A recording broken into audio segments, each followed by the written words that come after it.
जयपुर से मिल रही है। 123.8 ग्राम एमडी ड्रग्स के साथ युवती गिरफ्तार कर ली गई है। मणिपाल यूनिवर्सिटी के पास ये युवती जो है ड्रग्स बेचने आई थी और अंतर्राष्ट्रीय बाजार में बरामद जो ड्रग्स की कीमत बताई जा रही है 6 लाख बताई जा रही है।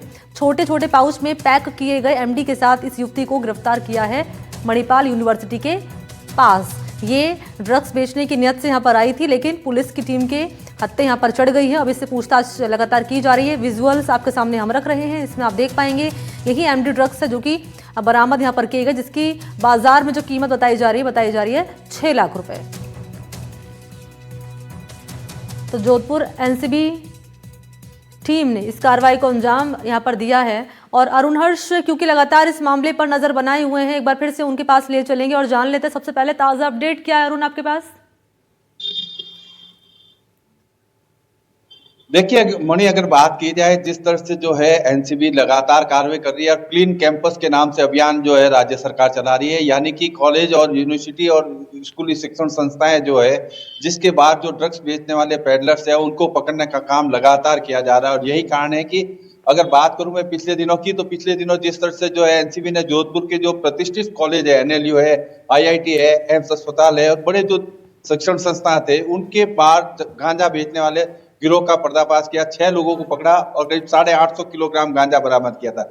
उसी कड़ी में अगर बात कर ली जाए, जिस तरह से जयपुर की मणिपाल यूनिवर्सिटी के बाहर जो है कविता गुर्जर नाम की ये महिला है जो एमडी ड्रग्स बेचने के लिए घूम रही थी। छोटी छोटी पुड़िया इसके बैग में थी जिसको एनसीबी ने बरामद की है।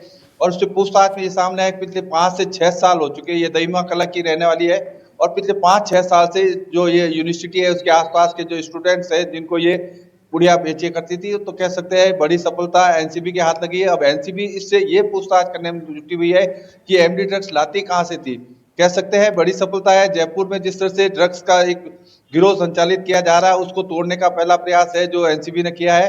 अब देखना यह है कि इसकी पूछताछ कविता गुर्जर से पूछताछ में क्या निकल कर आता है, लेकिन कह सकते हैं क्लीन कैंपस अभियान जो चल रहा है उसी की कड़ी में जो है कविता गुर्जर को पकड़ा है और इससे एमडी बरामद हुई है। मणि, निश्चित तौर पर इससे एमडी यहाँ पर बरामद कर ली गई है और ये बड़ी कार्रवाई के तौर पर इसे देखा जा रहा है। अरुण हर्ष, अभी तक पता चल पाया है, कोई इनपुट अब तक मिल पाया है अधिकारियों से आपकी बातचीत अगर हुई हो, सोर्सेज क्या कह रहे हैं कि आखिर इसकी कब से ये सिलसिला चला आ रहा है? क्या ये पहली मर्तबा ये युवती जो है पकड़ी गई है, इससे पहले भी इस पर आरोप लग चुके हैं?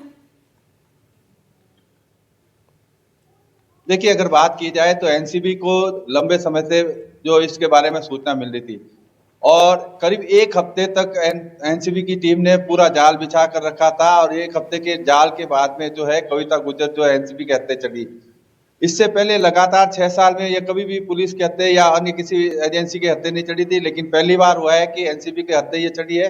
अब इससे पूछताछ में जो है काफी कुछ तथ्य सामने आ रहे हैं जिससे एनसीबी ने अभी, हालांकि हमसे जब बात हुई कुछ देर पहले तो उन्होंने बताया था कि ये जो इसका नेटवर्क है वो लोग अलर्ट नहीं हो जाए इसलिए वो नाम का खुलासा नहीं कर रहे, लेकिन उन्होंने कहा है कि बहुत बड़ी चेन जो है जयपुर और जो जयपुर में कॉलेज के आसपास बेचने वाले ड्रग्स माफिया उनके ऊपर अगला प्रहार होगा। तो उम्मीद की जानी चाहिए कि एनसीबी कविता गुर्जर से पूछताछ के बाद में और भी कई लोगों को पकड़ेगी। लेकिन कह सकते हैं कि जो जिस तरह से ड्रग्स माफिया है वो युवाओं को नशे का आदी बना रहे हैं और ये सबसे बड़ी चिंता का विषय है। और यही कारण है कि आप देखिए केंद्र सरकार हो, राज्य सरकार हो, तमाम एजेंसियों को अलर्ट मोड पे रखा है और सबसे बड़ी प्राथमिकता, पहली प्राथमिकता ये दी है कि युवाओं को नशे से बचाने के लिए जो भी प्रयास करने चाहिए वो करने होंगे। और इसी कड़ी में आप देखिए लगातार जो है कॉलेज कैंपस हो, स्कूल कैंपस हो और जो पान की थड़ियों पर जहाँ पर स्टूडेंट जाते हैं उन सब के खिलाफ एक अभियान के रूप में मिशन संकल्प भी चलाया जा रहा है। और यही कारण है कि इस तरह की जो ड्रग पेडलर है वो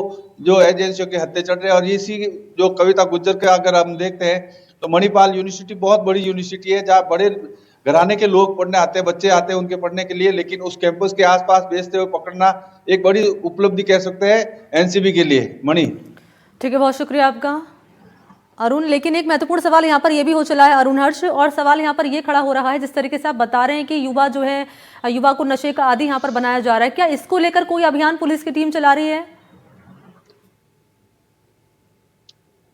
बिल्कुल मणि, अगर बात की जाए जिस तरह से अब जो मिशन संकल्प जो चलाया गया है उसमें तमाम डॉक्टर्स है, आप देखिए नशा मुक्ति केंद्र है, यानी कि जो स्टूडेंट्स अगर ड्रग्स एडिक्ट हो चुके हैं और उनको सुधारने के लिए नशा मुक्ति केंद्र में भर्ती करवाया जाएगा। अस्पतालों में उनके लिए अलग से व्यवस्थाएं की जा रही है। यानी कह सकते हैं सरकार ने इस ड्रग्स को लेकर युवाओं में बढ़ती ड्रग्स की प्रवृत्ति को रोकने के लिए मिशन मोड में लिया है। प्रदेश सरकार हो, केंद्र सरकार हो, जी है युवाओं को ड्रग्स से बचाना, क्लीन ड्रग्स कैंपस करना है। और यही कारण है कि अब जो आपके आने वाले दिनों में देखेंगे कि लोगों को ड्रग्स छुड़वाने के लिए भी ठीक है अरुण, बहुत शुक्रिया आपका तमाम जानकारी के लिए।